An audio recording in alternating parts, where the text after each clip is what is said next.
L'invité, c'est maintenant.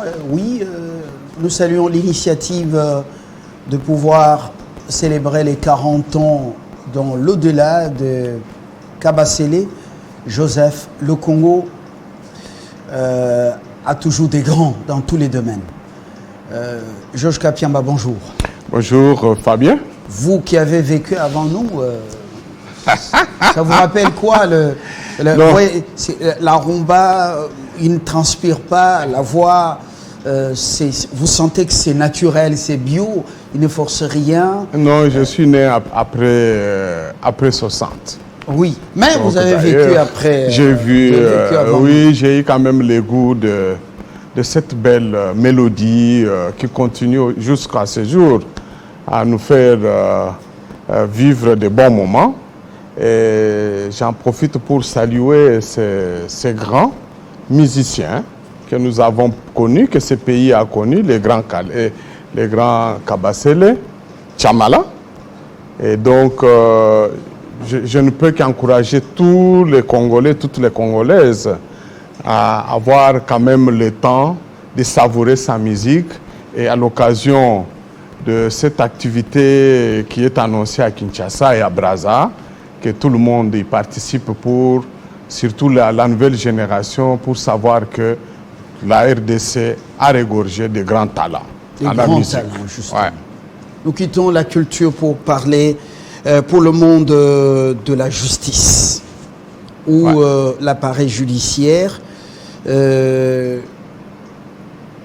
palais des justices donnent des soucis quand même aux Congolais. Apparemment, le président comptait beaucoup sur l'appareil judiciaire comme socle pour un état de droit. Malheureusement, beaucoup de déceptions. On commence par, quand même, parce que c'est la récente nouvelle, ça trait à l'EAC, la communauté est-africaine. Vous avez ce matin tweeté, vous demandez à ce que le Congo ou le gouvernement puisse se désengager et que même qu'on ne puisse pas accepter la participation du Rwanda. Hier, moi-même, j'avais ajouté que Mushikouabou ne vienne pas ici. Qu'est-ce qui vous amène à vous radicaliser comme ça? Alors, Fabien, nous ne radicalisons pas, mais nous apportons notre réflexion. Nous soumettons notre analyse aux décideurs, au peuple congolais, s'agissant de la dégradation de la situation sécuritaire à l'est de notre pays, parce que nous sommes très engagés dans le monitoring, nous travaillons avec nos collaborateurs de terrain, nos points focaux, et nous sommes davantage inquiétés par l'évolution des choses.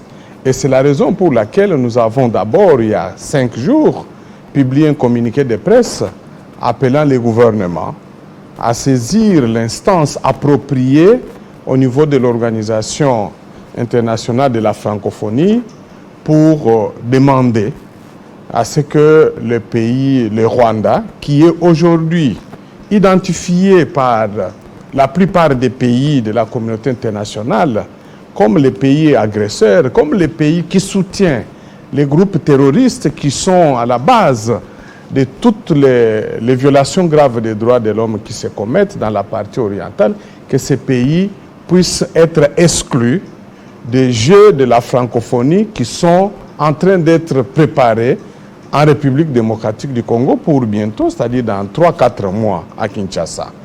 Parce que nous avons beaucoup d'exemples. N'oubliez pas que la Russie a été à plusieurs fois écartée à cause des violations des droits de l'homme ou à cause des violations de certaines lois internationales. Mais aussi récemment, nous avons suivi que l'Organisation internationale des CIO a pris aussi la décision d'annoncer que les athlètes russes pourront participer aux prochains Jeux à Paris sous la bannière neutre, c'est-à-dire de la CIO. Alors, nous pensons que l'OIF doit emboîter ses pas, doit appliquer cette jurisprudence en ce qui concerne la République démocratique du Congo. Sinon, elle n'aura plus son sens parce qu'elle a été créée, premièrement, pour assurer la démocratie, c'est-à-dire la promotion, la protection de la démocratie et des droits de l'homme au sein des pays membres. Et il ne peut pas être toléré aujourd'hui qu'un des pays membres, d'ailleurs, dont la ressortissante est secrétaire générale, puisse développer, déployer des activités militaires illégales sur le territoire d'un autre pays membre et que des sanctions ne puissent pas être prises contre ce pays-là. Ça, c'est la première chose. Donc, il en va de l'initiative du gouvernement congolais de saisir cette instance pour demander cela.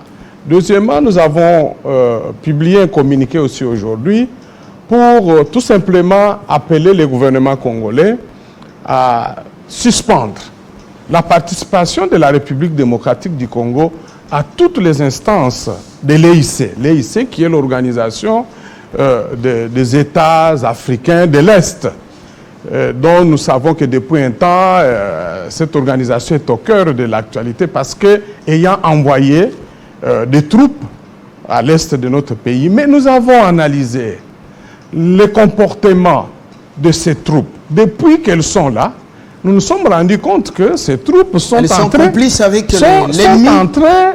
d'encourager pratiquement de manière indirecte, parce que vous savez, on peut encourager un acte illégal, une infraction, même par son propre son comportement, son attitude, son inertie. Lorsque on regarde une chose et qu'on n'agit pas, on encourage la continuité de cette action-là. Et donc, dans les cas de proximité entre même les dirigeants de cette force régionale et la milice de Kagame, ils se font des câlins. C'est comme si ces gens se connaissaient depuis. Vous sentez que les massacres, les pillages, ça n'intéresse pas cette force régionale? Non, mais ça ne les intéresse pas. La preuve, c'est que d'abord, cette force est constituée en violation flagrante même des règles internationales. Vous allez constater qu'au sein de cette force, il n'y a pas de division de la protection civile, de la protection des droits de l'homme. Il n'y en a pas au sein de ces forces-là. Contrairement à la MONUSCO. Oui. Et pourtant, cette division est importante pour, premièrement, recevoir les doléances des citoyens, communiquer avec les citoyens, trouver des solutions, mais surtout aussi faire le monitoring de toutes les violations des droits de l'homme et faire prendre des actions. Mais cette mission n'en a pas en son sein. Ça veut dire que c'est une mission qui n'a aucun intérêt pour la protection des droits fondamentaux des citoyens. Voilà pourquoi... Le retrait, pour vous les juristes, le retrait est-il possible? Bien sûr. Du moment que le Parlement n'a pas encore ratifié? Non, mais le retrait est possible et à tout moment parce que la République démocratique du Congo, c'est le gouvernement congolais qui a autorisé le déploiement de ces troupes. Le gouvernement peut à tout moment, au regard de l'évolution négative de cette mission, décider carrément, demander aux pays contributeurs, en passant par le secrétariat, pour dire « je n'en veux plus ». Vous avez vu dernièrement que le gouvernement avait demandé, par exemple, aux 3 officiers rwandais de quitter le territoire national pour des raisons sécuritaires. Et ils sont partis? Ils sont partis. Et donc, dans les cas sous examen et au vu de la dégradation de la situation, nous nous sommes rendus compte que cette mission est en train d'encourager l'activisme et l'avancée de ces terroristes de M23 qui sont en train de gagner petit à petit des localités et s'installent durablement. Et c'est une manière de contribuer à terme à la balkanisation. Le président Tshisekedi, après le sommet de Bujumbura, en présence de son homologue kenyan Ruto, a parlé de manière ferme au commandant de la force régionale, le Kenya. C'est ça. N'aidez pas le M23. Ça signifie que ils aident le M23. Bien sûr. Et ils donnent un ordre. Exact. Ne cherchez pas il ne faut pas chercher à avoir des problèmes. Voilà. Sinon, la population va s'en prendre à vous. Quelle est votre analyse personnelle? Nous sommes sur le point de quitter cette aventure est-africaine. Est-ce une décision en perspective radicale? Le président a consulté Denis Sassou Nguesso, son homologue congolais d'en face. Il était chez Lourenço en Angola. Il est arrivé en Afrique du Sud. Là, c'est pour des raisons économiques. Oui, mais vous savez, c'est en marge toujours des rencontres économiques que des questions de politique internationale ou nationale se discutent aussi. Je suis certain que le président Félix Tshisekedi va aborder la même question avec son homologue sud-africain, parce qu'il y a au moins 2 semaines que la SADC a publié un communiqué. Oui. Et beaucoup de Congolais n'ont pas fait très attention. Il y a un point important.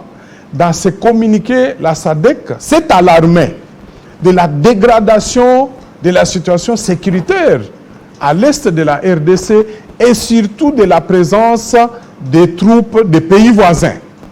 A même demandé à ce qu'une mission d'évaluation de la situation soit envoyée sur terrain. Donc la SADC, apparemment la SADC veut récupérer la situation en péril pour pouvoir prendre les dessus de l'EAC. Nous pensons pour nous, la CAJ, qu'il faudrait que le président consulte de manière très officielle et aille de l'avant en ce qui concerne la perspective de faire remplacer la mission de l'EAC.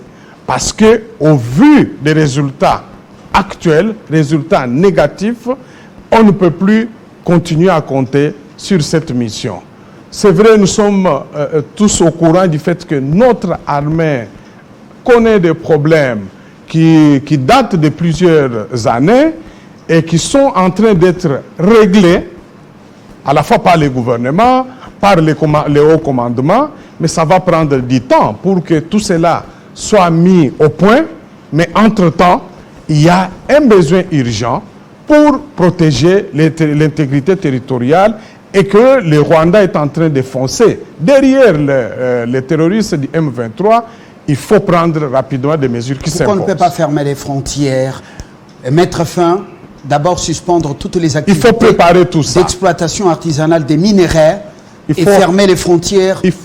Donc la il faut commencer, c'est l'essence même de notre démarche aujourd'hui. Il faut que la réflexion, mais aussi des actions concrètes soient déjà prises, que toute option soit mise sur la table, parce que au regard de l'évolution de la situation, on nous a parlé d'une semaine, que dans une semaine, les chefs d'état-major de la dite mission va se réunir.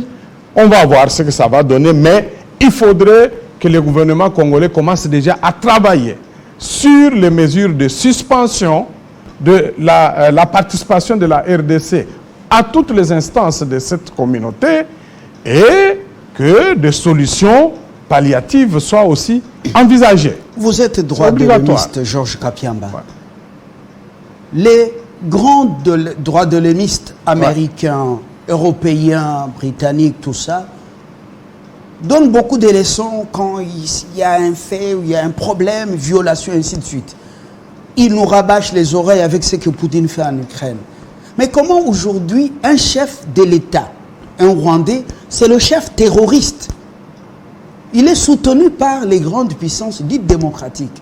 Est-ce que dans des réunions, de rencontres avec l'extérieur, est-ce que vous avez le courage de parler à ces gens qu'ils sont dans cette guerre et ce sont eux les terroristes numéro 1? Nous le faisons.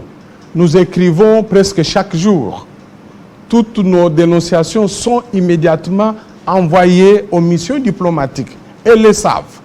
Et l'année passée, avec un groupe de nos compatriotes, nous nous sommes rendus même à Washington. Nous avons parlé avec les différents responsables, plus hauts responsables du département d'État, avec d'autres personnalités de la société civile américaine, pour les sensibiliser sur cette question. Et je crois que tout ce qui a été fait l'année passée, tant par notre population, d'autres leaders politiques, notre gouvernement, nous a permis au moins d'obtenir 2 choses. Premièrement, la condamnation par de certaines puissances internationales. Et les verbales. La condamnation, il fallait d'abord, nous l'attendions depuis beaucoup d'années, ça ne venait pas. On a obtenu ces efforts déployés par nous tous, l'ensemble de notre peuple avec les gouvernements, ont permis d'avoir cette condamnation. Une reconnaissance du comportement qui est abusif de la part du gouvernement rwandais. Deuxièmement, nous avons obtenu, la République démocratique du Congo a obtenu la levée de l'embargo sur l'acquisition des armes, du matériel militaire.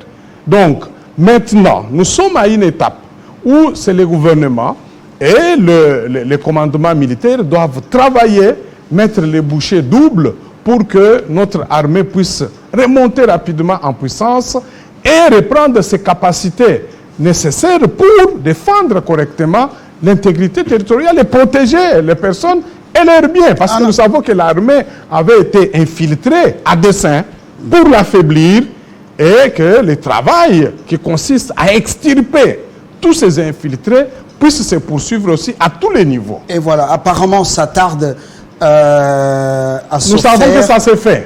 Ça s'est fait. Extirper les infiltrés, les erreurs, vos erreurs de Sun City, aujourd'hui nous les payons, 1+4 avec... et puis nous ajoutons. Avec le brassage, voilà, ils sont nombreux qui ont été insérés, comment on dit, brassés, et aujourd'hui c'est un souci pour le Voilà, ça nous a rattrapés. Et nous ajoutons pour insister sur le fait que la loi de programmation militaire doit être rapidement mise en application et doit consister une urgence nationale.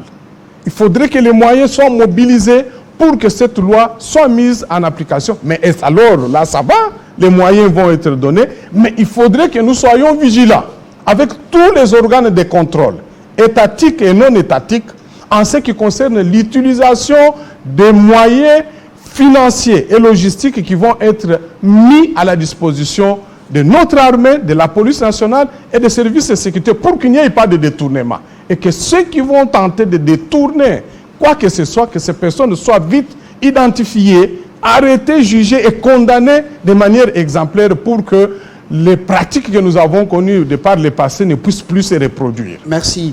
Nous allons un peu clore ce chapitre pour aborder ce qui se passe dans notre appareil judiciaire. La justice congolaise donne vraiment des soucis. En attendant, ce terrorisme a commencé par ce qui était arrivé contre l'avion d'Abiyarimana et son homologue burundais. C'était ça le début du calvaire dans les Grands Lacs. Les gens ont acclamé aujourd'hui la situation ingérable. Nous allons nous en sortir. Cette justice donne des soucis. De 5000 magistrats recrutés, 2500, semble-t-il, sont à Kinshasa. D'autres sont abandonnés dans leur famille, dans les hôtels. On ne les affecte pas. Entre-temps, ceux qui sont là pourrissent la situation. Georges Kapiamba, êtes-vous heureux d'appartenir à un état de droit comme celui du Congo? D'abord, je voudrais nuancer. S'agissant de la présence de 2500, nous ne sommes pas au courant. Ils ne sont pas encore à Kinshasa parce qu'ils ne sont pas encore convoqués pour venir participer à la formation. Il y a des magistrats qu'on a appelés ici. Il y a quelques-uns qui sont venus pour des raisons de contrôle administratif, c'est-à-dire de leurs documents scolaires ou académiques. Parce qu'il y a ces contrôles et d'ailleurs, selon les informations nous fournies par le Conseil supérieur de la magistrature, c'est ce qui a retardé la signature de l'ordonnance portant nomination de ces magistrats pour qu'ils puissent commencer formellement et être pris en charge par l'État. La première étape, c'est 2500. 2500 autres. En principe, les 2500 auraient dû être déjà nommés avant la fin de l'année 2022, mais il y a eu ce retard qui est justifié du côté de CSM par les besoins de la vérification, du contrôle des parcours scolaires et universitaires. Parce que quelques cas de fraude avaient été constatés, c'est-à-dire en ce qui concerne les titres académiques, et ça les a obligés d'être plus regardants pour éviter que plus tard, que certaines révélations ne puissent pas se faire contre certains.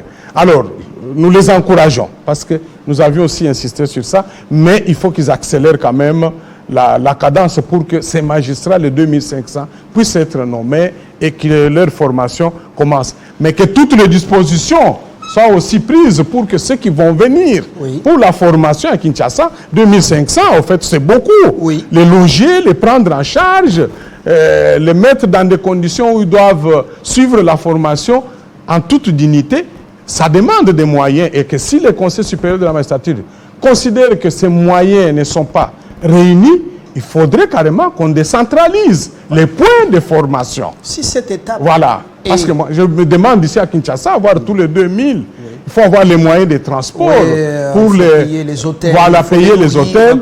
Est-ce que ça ne va pas coûter trop cher? Il ne faudrait pas créer des poules, par exemple 3 poules, et puis regrouper les gens en fonction de leur provenance régionale. Comme ça, ça pourra au moins diminuer décentraliser justement Kinshasa, Lubumbashi ou Kisangani. Exact. Voilà. Cette étape franchie, s'ils sont affectés, nommés et affectés. Formés d'abord. Formés. Nommés. Donc, techniquement et sur la déontologie. Affectés, c'est que beaucoup de magistrats vont aller à la retraite ou bien vont être révoqués. Non, il y aura ceux qui vont aller en retraite, ceux qui sont déjà qui ont déjà réuni les conditions. Ils devront être proposés à la retraite par le CSM. Vous savez que c'est le Conseil supérieur de la magistrature qui propose au président de la République. Et d'autres vont connaître des promotions. Il va y avoir une nouvelle mise en place pour remplacer certains à certains niveaux et ainsi déployer les nouveaux pour qu'ils puissent avoir un encadrement digne en tout cas de son sens, parce qu'il ne faudrait pas envoyer les nouveaux et puis les laisser en train de travailler et de ne pas être suivis quotidiennement ou minutieusement par ceux qui, d'abord, font preuve de connaissances, de maîtrise technique de la profession, mais aussi ne pas les encadrer sur le plan de l'éthique. Georges Kapiamba, avant d'aborder les cas emblématiques, dans le cours des tribunaux, il y a un phénomène qui a élu domicile ici. Certains Banapoto, certains Banapoto, de la France, de la Belgique, notamment ou d'autres pays, qui arrivent ici, qui font déposséder des parcelles, des maisons à des Congolais qui restent en larmes avec la complicité de certains magistrats, leurs copains, et de jugements en cascade au détriment de ces propriétaires. Et ils pleurent. Les Congolais, il y a des Congolais qui sont en larmes. Georges Kapiamba, je vais vous citer quelques cas. Est-ce que vous êtes au courant de ce qui se passe? Nous avons reçu quelques familles. Les frappeurs, ces gens-là, on les appelle frappeurs. Il y a même des noms de certains. Nous n'avons pas eu ce genre d'informations que ce sont des personnes qui seraient frappeurs. Frappeurs, ça veut dire des criminels. Des gens qui seraient en train de se livrer à des activités criminelles. Mais nous avons par contre reçu, personnellement j'ai reçu plusieurs familles qui sont venues se plaindre contre certaines complicités qu'ils ont constatées entre des justiciables et certains magistrats. Et beaucoup de cas de ce genre, nous les avons directement référés aux autorités judiciaires compétentes pour leur prise en charge. Nous sommes en train de suivre. Nous les avons aussi encouragés avec leurs avocats de continuer à défendre leurs droits avec rigueur, avec exigence pour que les personnes qui pensent faire remplacer la justice juste par leur capacité à corrompre les autres ne puissent pas trouver de la place encore en République démocratique du Congo. Et donc nous suivons ça de plus près. Par contre, il y a un autre phénomène, je crois, vous allez en parler, c'est celui qui concerne des saisies récurrentes des comptes de plusieurs entreprises et établissements publics. Des comptes bancaires qui sont bloqués à ce jour pour des entreprises et établissements qui rendent des services importants à la nation Et ces services, ces entreprises risquent aujourd'hui de fermer, de se retrouver dans la situation de fermer et de renvoyer l'ensemble d'agents ou de travailleurs au chômage. Est-ce que ça, nous le savons. C'est fait à la lumière, c'est fait conformément au texte des lois? Non, c'est-à-dire, vous savez, il y a des gens qui utilisent la loi ou qui appliquent la loi de manière mécanique.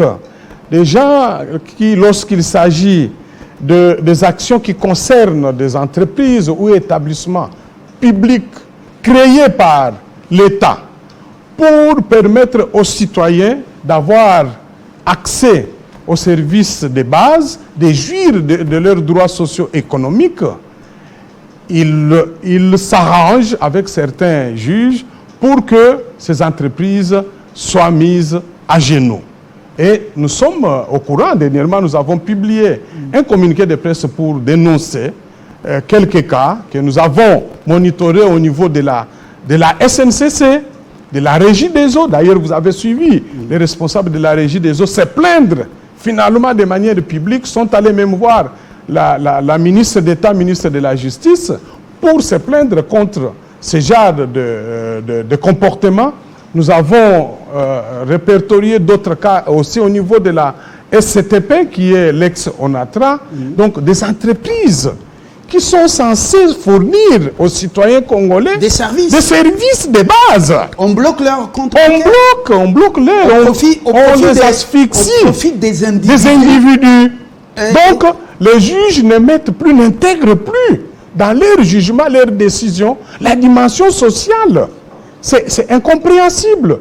Est-ce qu'on peut comprendre l'intelligence du droit lorsque ce droit n'est plus au service de la société, du bien commun, de l'intérêt général? C'est quel droit qui est utilisé, qu'on applique tout simplement pour asphyxier toutes les entreprises et établissements publics qui sont créés pour fournir notamment de l'eau, de l'électricité? Lorsque vous bloquez les comptes bancaires, par exemple, de la Régie, au profit d'un individu, pour rentrer en possession de ses droits, par exemple, pour que la Régie des eaux ne soit plus en mesure de fournir de l'eau potable aux milliers de Congolais. Est-ce que c'est pas criminel? Est-ce que c'est ça l'intelligence du droit, au service de la nation, au service de la société? Nous disons non. Ça, c'est l'utilisation abusive du droit pour ses propres intérêts. Un droit pour le droit, un droit de bureau. Mais je vous donne un autre exemple. Les cas que nous avons traités, nous continuons à suivre ça.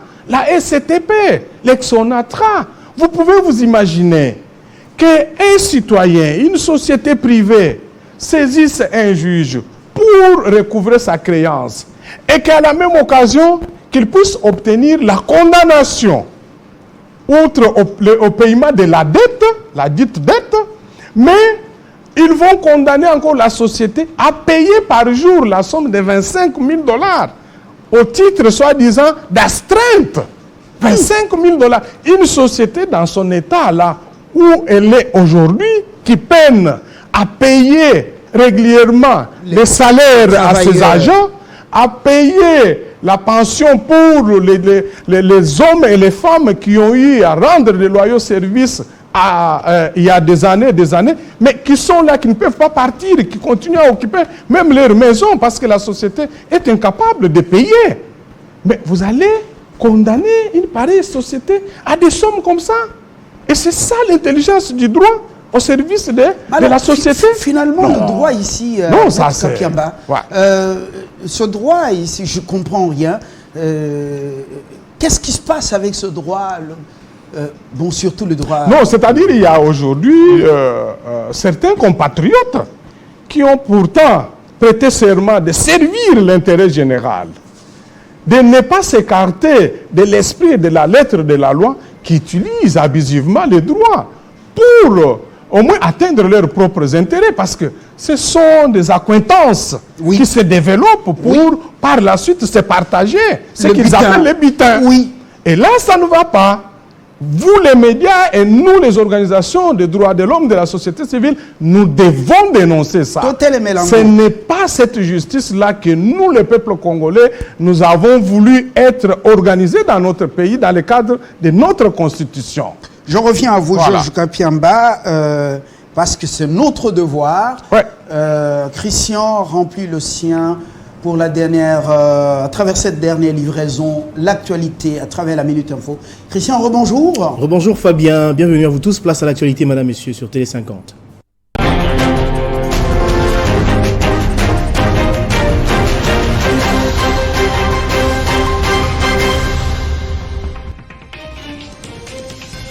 Le président de la République, Félix-Antoine Tshisekedi, a échangé en tête-à-tête avec son homologue angolais, João Lourenço, sur la situation sécuritaire dans l'est de la RDC. La rencontre a tourné autour de la mise en œuvre de la feuille de route de Luanda. Le chef de l'État a ensuite pris l'avion pour Cape Town, en Afrique du Sud, pour participer au Forum international minier. Au moins 2 morts et quelques blessés lors des manifestations de la population contre la force régionale et contre l'agression de la RDC par le Rwanda à Goma. Le gouvernement qui condamne les violences lors de ces manifestations appelle à la prudence face à l'infiltration. Nous ne négocions pas et nous ne comptons pas négocier avec les terroristes du M23, position réitérée par le gouvernement de la République lors du briefing de presse animé par le porte-parole du gouvernement hier soir. Après l'incident malheureux résultant d'un malentendu causé par l'inobservance des règles du protocole, les élus provinciaux ont été enfin reçus par le Premier ministre. Ils fustigent le comportement des ministres des Finances et du Budget dans le traitement de leurs arriérés de salaire. Le chef du gouvernement a promis une suite favorable à leur situation. Dans le monde, un séisme de magnitude 7,8 et une réplique de 7,5 ont frappé lundi le sud de la Turquie et la Syrie voisine, faisant plus de 3800 morts dans les deux pays et des très importants dégâts selon des bilans encore en constante évolution. Les appels à l'aide humanitaire se poursuivent pendant ce temps. En sport, la commission de la Linafoot a affirmé son incapacité de poursuivre les championnats nationaux de division 1 et 2 suite à l'indisponibilité d'infrastructures sportives et aux grosses difficultés financières. C'était au cours d'une réunion tenue en son siège avec les clubs réunis au sein de l'Assemblée des dirigeants du football du Congo. Sous le haut patronage du président de la République, Félix-Antoine Tshisekedi, et la collaboration du ministère de la Culture, la République célébrera les 40 ans de la mort de l'artiste Kabasele Chamala, Grand Calais, samedi 11 février. Jean-Marie Kassamba invite les journalistes de la capitale à s'impliquer pour honorer la mémoire de cette icône de la musique congolaise. Tous ces titres vous seront développés dans la grande édition de 13h. Entre-temps, l'actualité reste en continu sur les www.tele50.cd.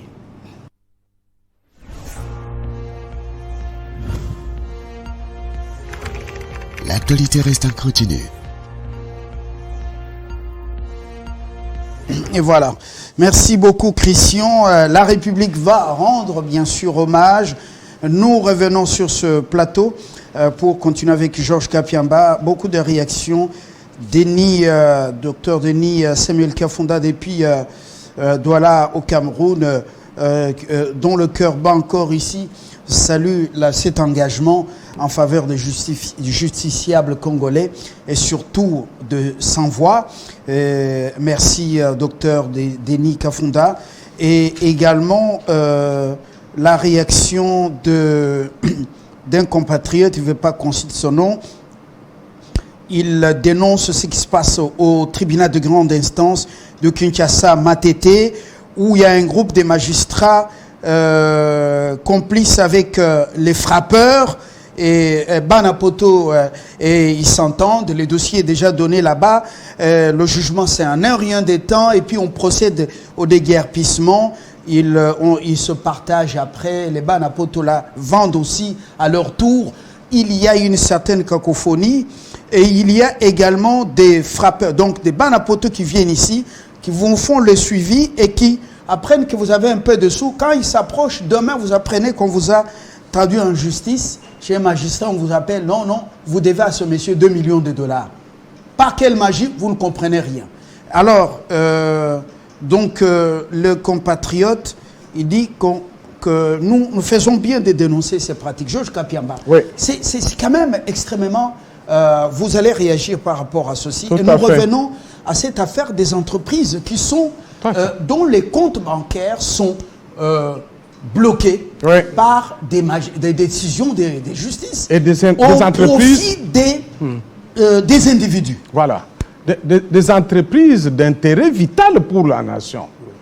Quand je prends les cas de la SNCC, vous savez qu'aujourd'hui, la SNCC est presque à un niveau où ses dirigeants et les gouvernements sont en train de se battre pour lui trouver des moyens afin de relancer ses activités.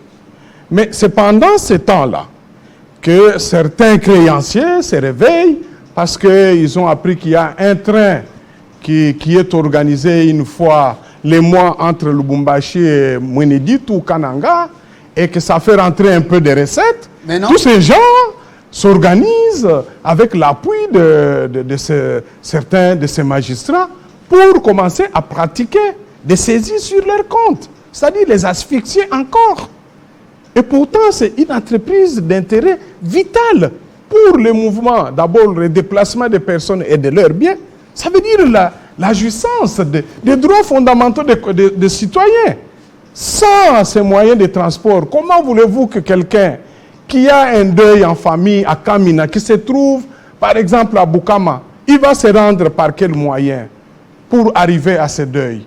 Les enfants aujourd'hui, pendant les vacances, ne savent plus se déplacer, surtout les enfants des familles moins nantis, parce qu'ils ne peuvent pas se payer le luxe de prendre les avions, qui sont devenus trop chers.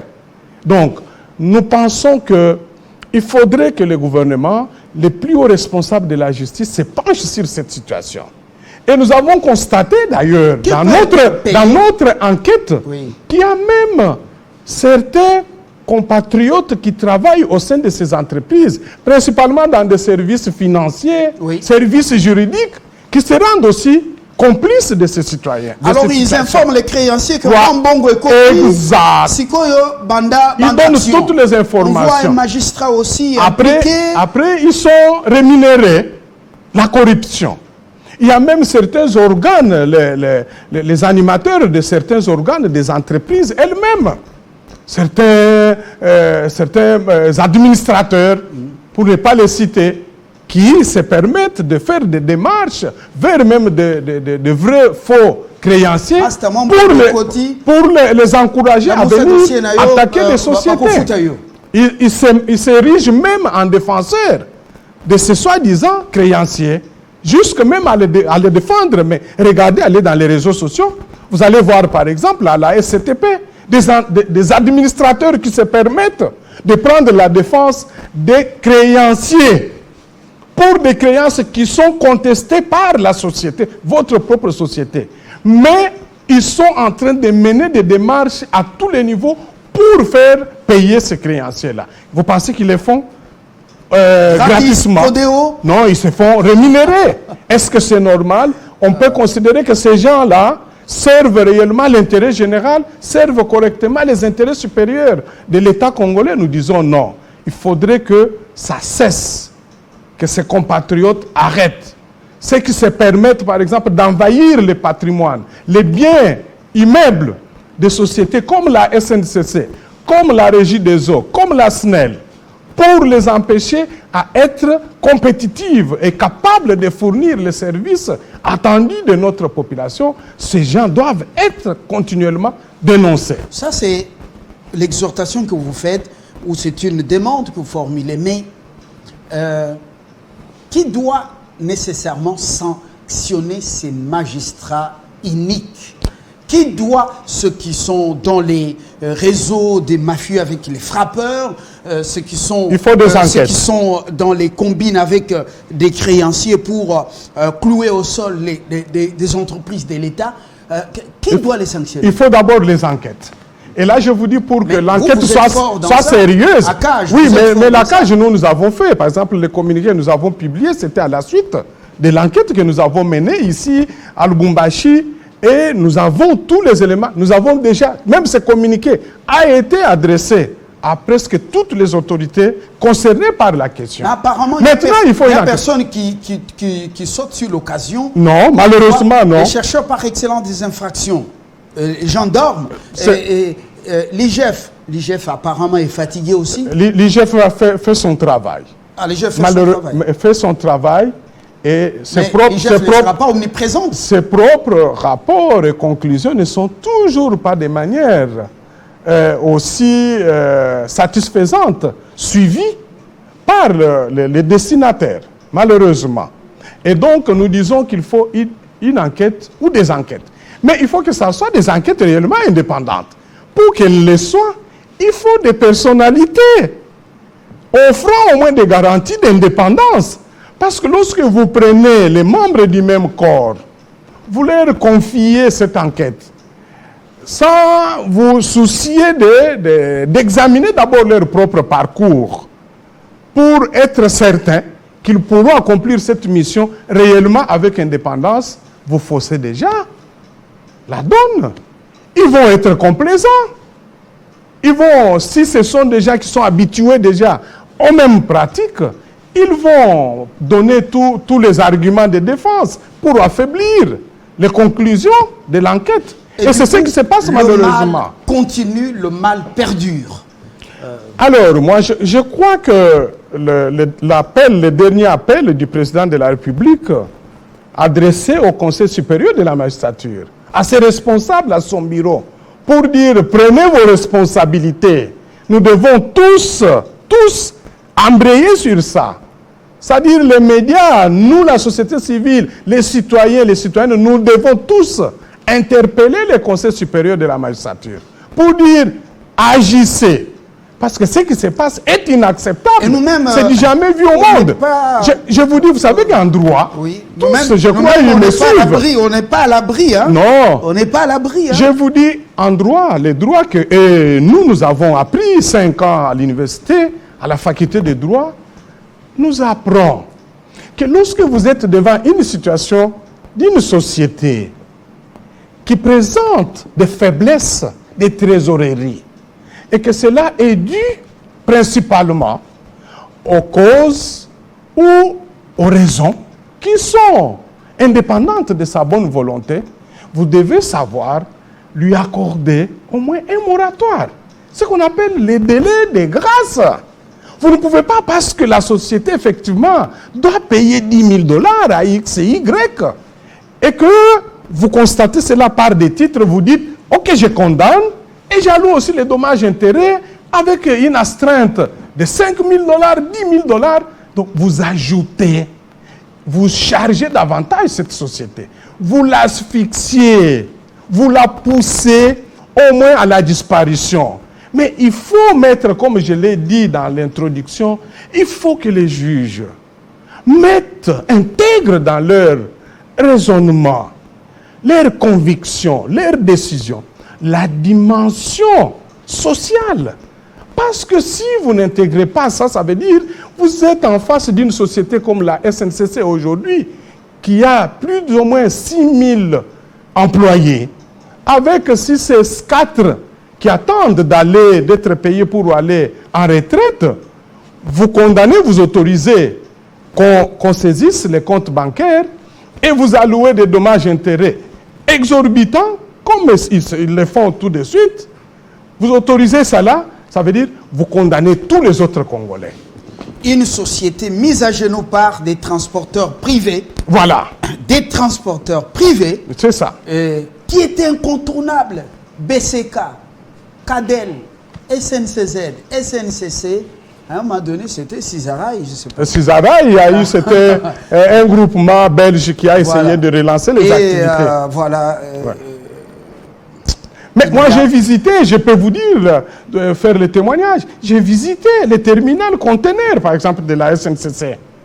Vous pouvez vous imaginer, j'ai trouvé autant de marchandises, de petits opérateurs économiques qui qui attendent d'être acheminés, que ce soit à Kananga, en Bujimaï, en passant par Mweneditu, à Kindu, Kibombo et consorts, les marchandises qui sont en train de pratiquement moisir là-bas. Pourquoi? Parce que la SNCC n'a plus de capacité. Au terminal conteneur de la grande SNCC que tous nous avons connue, nous avons trouvé qu'une seule autogrue pour autant de conteneurs.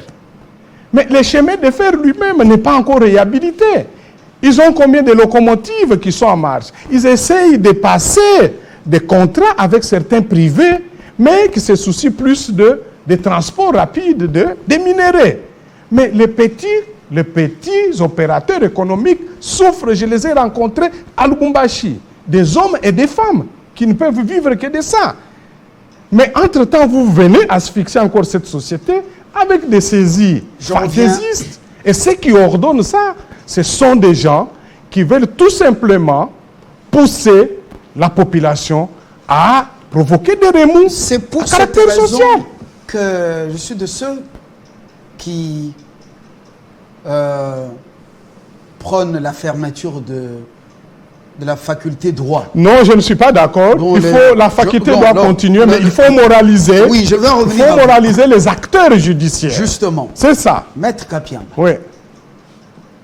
Il n'y a pas que cette affaire des frappeurs et des escrocs, surtout les Banapoto, qui sont dans cette entreprise. Il n'y a pas que l'affaire des entreprises publiques, ONATRA, Ex-ONATRA, SNCC, Régie des eaux SNEL.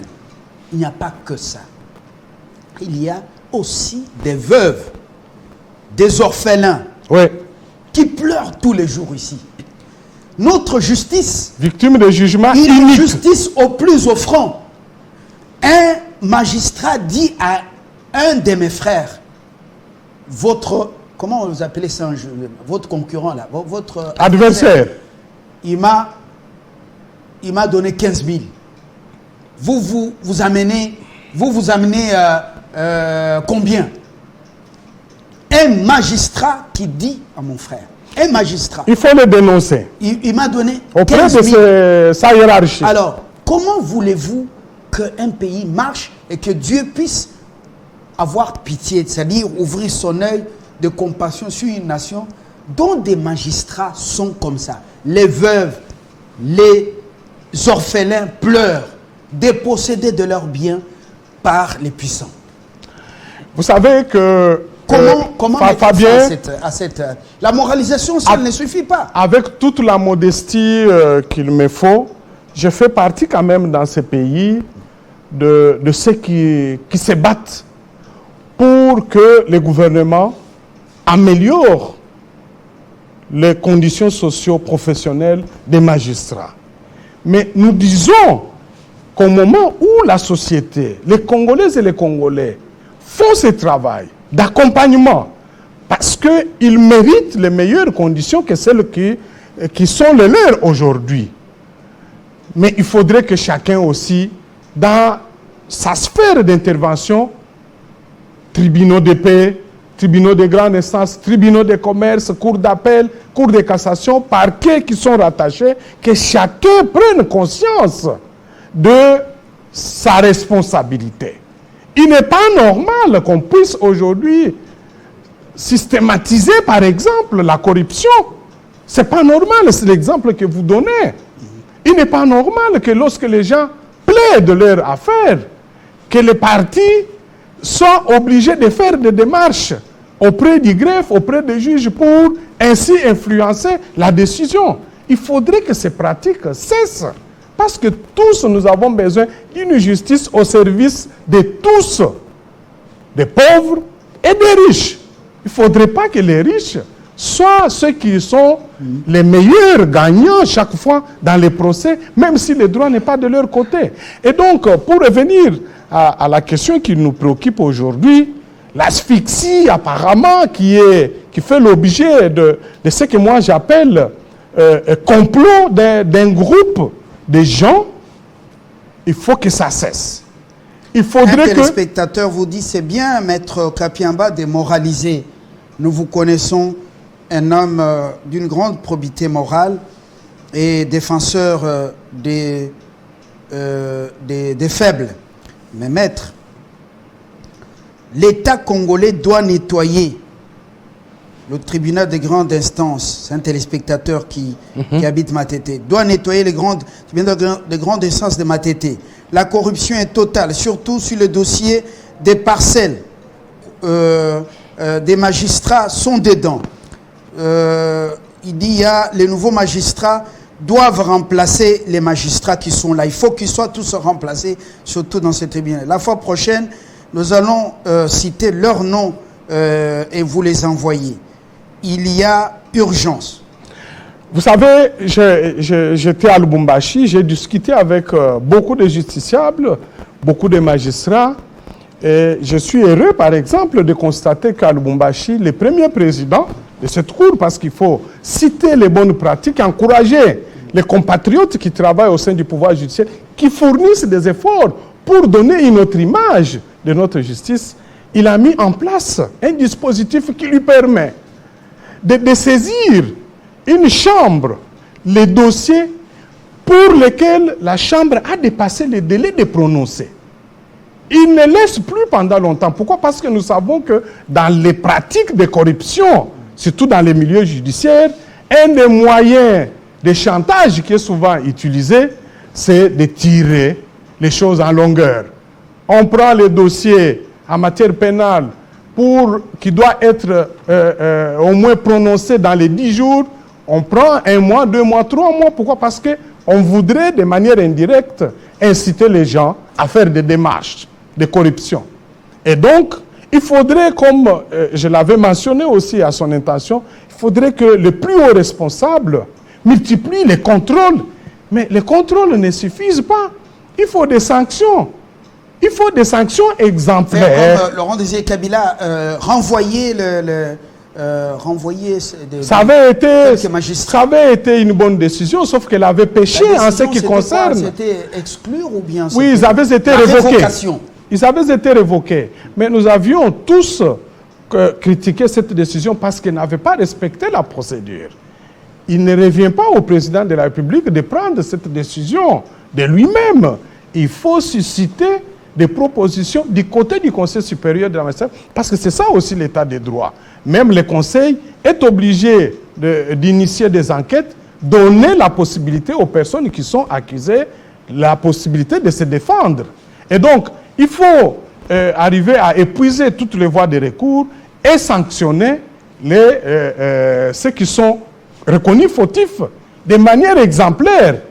Mais il faut aussi que ces décisions connaissent quand même une certaine publicité pour que ça serve d'avertissement aux autres collègues à lui qui doivent finalement comprendre que si je refais la même bêtise comme l'autre, je serai aussi sanctionné. Et nous espérons que les 5000 qui ont été retenus après les concours organisés par le CSM que nous avons salués pourront être encadrés de manière à ne plus se confondre à certains de leurs aînés aujourd'hui qui ne permettent pas à la justice de fonctionner conformément aux attentes de notre population. C'est extrêmement important, l'encadrement de nouveaux magistrats, une fois nommés, formés et affectés, parce que les magistrats tolérance zéro, vous connaissez le spectacle que beaucoup nous ont offert.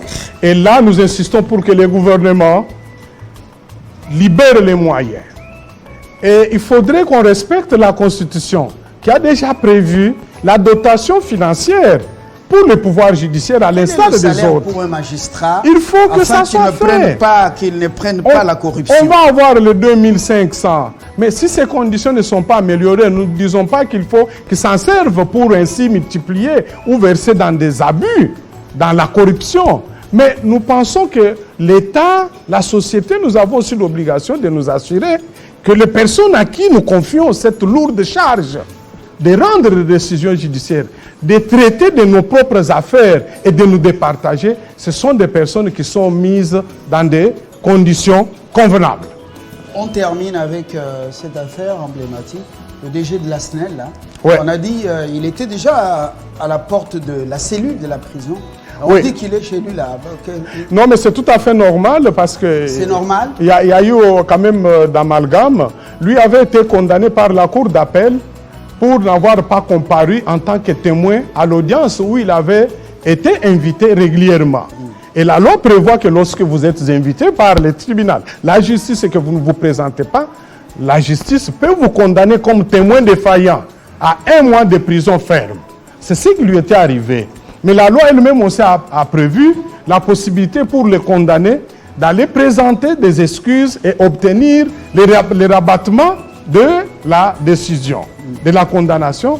Il a mené cette démarche et il a obtenu au moins les rabattements de sa peine. Même si j'ai reçu beaucoup d'appels, les gens qui ont dit, surtout les juristes qui ont dit, mais quand même le parquet a péché parce que le parquet aurait dû le présenter devant la cour d'appel en situation de condamné. Mais il l'a laissé comparaître comme citoyen libre. Mais il était donc, déjà condamné. Pourquoi voilà. On l'a présenté en citoyen libre? Alors, ça sont des questions à poser au parquet, mais je sais qu'il avait été gardé dans un coin. Est-ce que c'était ça, la situation de détention? La prison, c'est pour les pauvres. Les nantis, les hauts placés, on doit les garder dans un coin. Non, tout le monde doit être traité devant la justice, par la justice, sur le même pied d'égalité. Il y a des cellules qui sont bien meublées avec des écrans plasma. Et puis, généralement des initiatives, ça, voilà. Généralement des initiatives les privées, autres sont se mais c'est là dans des conditions difficiles. Cela effectivement n'exonère pas le gouvernement congolais de son obligation d'aménager des mêmes conditions pour tous les autres qui n'ont pas de moyens. Il ne faudrait pas aller mettre des gens, jeter les gens dans des dortoirs qui sont conçus pour 100 personnes, vous mettez 200, ils n'ont pas d'espace de jeux récréatifs, ils n'ont pas de télévision, il n'y a pas de bibliothèque. Ça, c'est de la responsabilité du gouvernement congolais, d'aménager les prisons conformément aux conditions minimales prévues par les conventions internationales, principalement par les Nations Unies. Merci, Maître Kapiamba, je vous remercie d'être venu.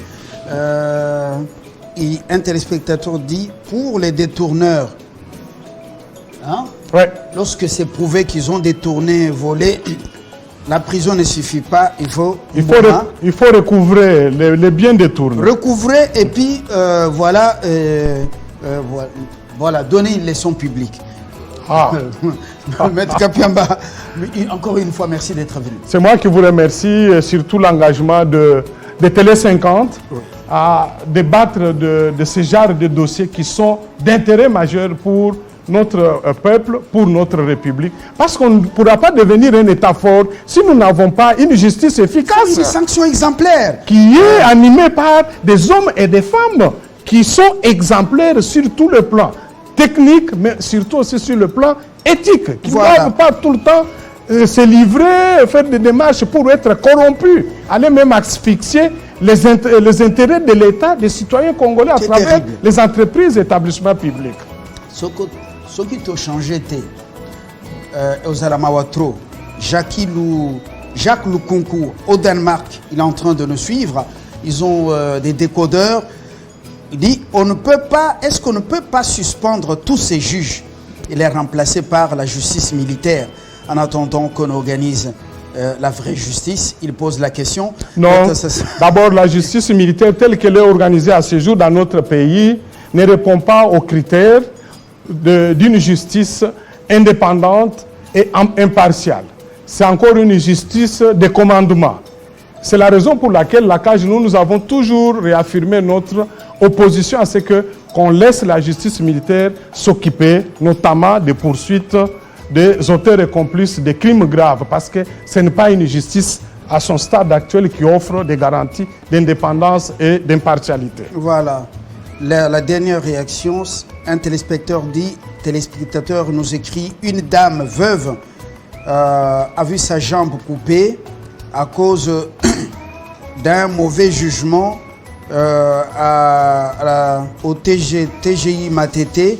C'était dû à un coup d'un frappeur et le cadastre et le magistrat. La dame a piqué une crise Et puis voilà, elle a eu un souci, on a même amputé la jambe parce qu'elle était seule, sans défense. Le magistrat puissant, le frappeur puissant, cadastre puissant. Donc, Makabojo Samanambokoyo, il faut vraiment, comme on dit, prier chaque jour. Voilà, c'est terrible. Merci Georges Kapien. C'est moi qui vous remercie encore une fois et j'espère que vos différents téléspectateurs ont suivi le sens de cette émission. C'est à la fois pédagogique, mais aussi c'est dénonciateur. Voilà. Et il faudrait que tout Congolais et toute Congolaise se prépare aussi à devenir dénonciateur de ce genre d'abus, partout où il se trouve, quels que soient les liens qu'on a avec les magistrats ou des vrais faux créanciers.